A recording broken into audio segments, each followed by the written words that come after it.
Bem, gente, eu acabei de chegar no meu escritório aqui, decidi gravar esse vídeo.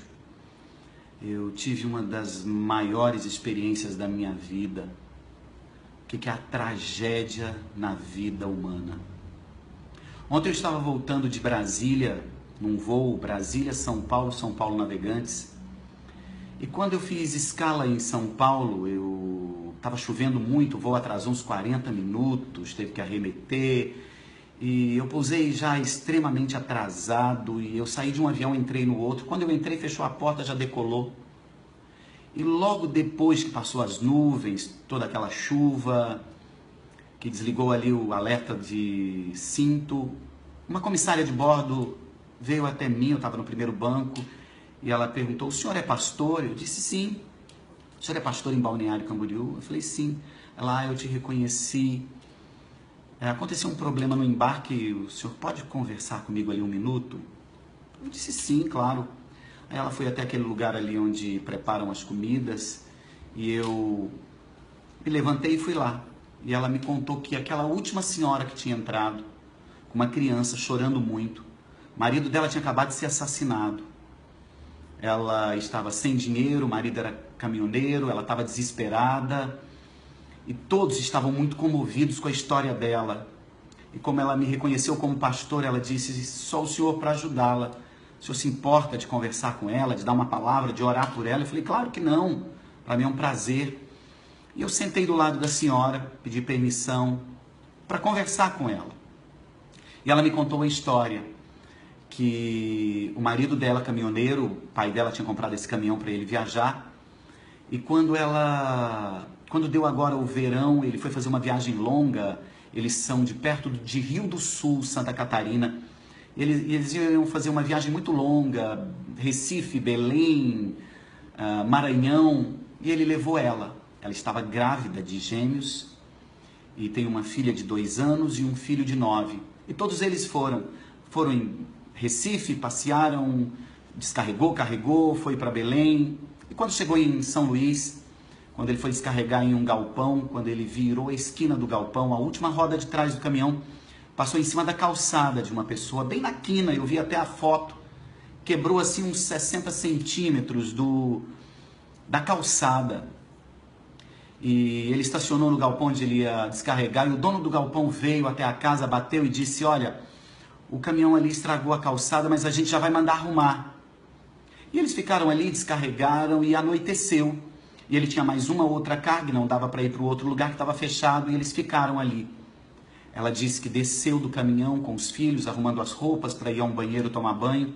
E ele foi buscar, o marido dela foi buscar a chave para poder abrir a porta do banheiro. Quando ela escuta um barulho e uma gritaria, e ela correu. E ela viu o marido dela segurando as 2 mãos de um homem, e numa das mãos daquele homem tinha uma faca. E quando ela chegou desesperada, o marido dela dizia: eu fui esfaqueado, eu fui esfaqueado. E ela tentou tirar a faca da mão dele, e ele tentando esfaquear o marido dela, e ela, de repente, o marido cai no chão, e ele tenta esfaquear ela, ela segura, e ele corta a mão dela, ela estava com um corte na mão. E as crianças gritando, e quando aquele homem viu, ele foi embora. Aquele homem era o dono daquela casa. Ele chegou no final da tarde e viu a calçada quebrada, e a esposa disse: foi o motorista daquele caminhão. E ele saiu de casa com uma faca, foi lá e esfaqueou aquele homem por 60 centímetros de uma calçada. Como aquela mulher me disse, por meio saco de cimento, consertaria aquilo. As pessoas vieram e ela foi para o hospital com o marido, e uma mulher ali da rua, uma vizinha, ficou com as 2 crianças. Ela disse: eu fico com as suas crianças, vai com o seu marido, vai. Chegando no hospital, à noite, ele teve uma hemorragia e logo que entrou no hospital ele faleceu. Eles passaram a madrugada inteira ali tentando resolver, e ela me disse que pegou todo o dinheiro que ele fez na viagem. Pagou uma funerária, comprou passagem de São Luís do Maranhão até Navegantes para ela e os 2 filhos, e ainda teve que pagar o transporte do caixão. Ela disse: eram 12 mil reais, eu gastei todo o dinheiro, faltou. E a minha família, a família do meu marido dizia: larga aí, nós não temos dinheiro para isso. Ela disse: eu não vou deixar meu marido aqui. E eles arrumaram um pouco de dinheiro, mandaram. E ela veio. Mas quando ela chegou no aeroporto para embarcar, ela, na hora do embarque, despachou o corpo ali no caixão, não deixaram o filho dela entrar, de 9 anos, porque o filho dela é filho só do marido e não dela. Ela tinha adotado, mas ela não usava o documento, porque sempre que viajava o pai estava junto, o pai biológico, então não precisava disso.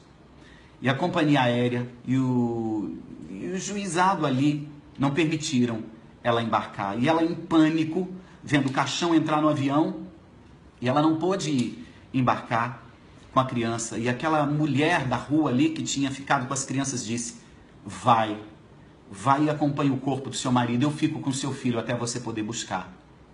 Ela deixou aquela criança de 9 anos, uma pessoa estranha, e ninguém fez nada.